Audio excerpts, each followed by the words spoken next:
The second chapter, entitled Contents of the Gita Summarized, is a succinct overview of the entire philosophy. Arjuna approaches Krishna in a mood of humility and desperation, prompting Krishna to present the most fundamental aspect of spiritual wisdom. Krishna then explains the practical application of such wisdom and concludes by delineating the symptoms of one who has fully realized such truths. Karpanya doshopahata svabhava prichhami tvam dharma sammudha cheta yashreyasya nishchitam bruhi tanme shishyasteham shadimam tvam prapannam. Now I am confused about my duty and have lost all composure because of miserly weakness. In this condition, I am asking you to tell me for certain what is best for me, O Krishna. Now I am your disciple and a soul surrendered unto you. Please instruct me, says Arjuna. G stands for Guru, I for identity, T for two duties, A for Atma Rama. The verses 1 to 10 describe Guru. Determined not to fight but simultaneously torn and confused, Arjuna approaches Krishna. I am in dire need of guidance. He humbly submits. Please enlighten me so that I can mitigate my miserable condition. Through Arjuna's example, we learn the first fundamental step in spirituality. One must approach a guru who comes in an authentic lineage of teachers and who has mastered the spiritual art. Most things in life require guidance and instruction under a qualified teacher. And the spiritual discipline is no different. One may argue that everything they require for the spirituality is contained within. And while this may be true, we still require help to reawaken that pure inner consciousness.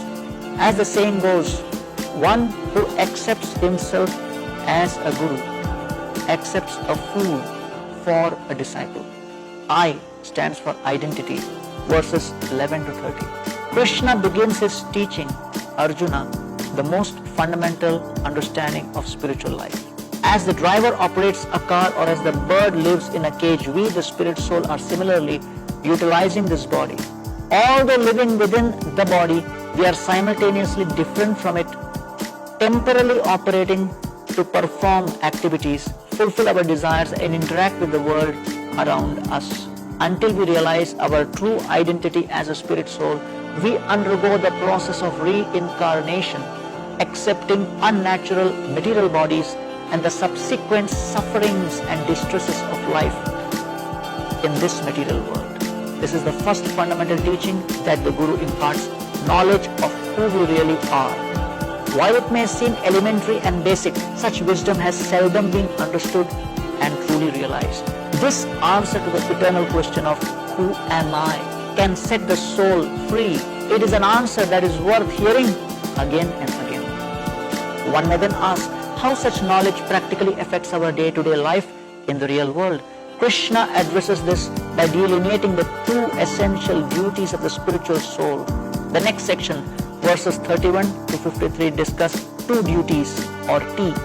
Dharma loosely translates as the duty, but in a deeper sense refers to our intrinsic characteristics and qualities of something that cannot be avoided, neglected, or negated under any circumstance.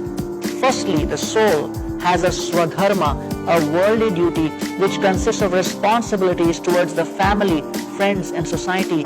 Secondly, the soul has a sanatan dharma, an eternal spiritual duty which comprises of one's relationship with God, nature and all spirit souls. One must execute such dharma side by side. Many individuals neglect their sanatan dharma, becoming too preoccupied with their swadharma. On the extreme, individuals can prematurely reject their swadharma and falsely try to absorb themselves in sanatan dharma. The most progressive path is to be fully alert to both duties. In doing so, lead a happy and balanced material and spiritual life. What is the result of someone who performs such duties with determination and enthusiasm? Such a person becomes an Atma Rama. The next section, verses 54 to 72, discuss the theme Atmaram for a spiritually realized soul who finds pleasure in the self. Krishna explains how the Atmarama is unaffected by happiness or distress, gain or loss, honor or dishonor. Transcending the dualities of this world, such a spiritualist rids himself of qualities such as fear, attachment and anger, remains absorbed in spiritual delight and transcendental consciousness.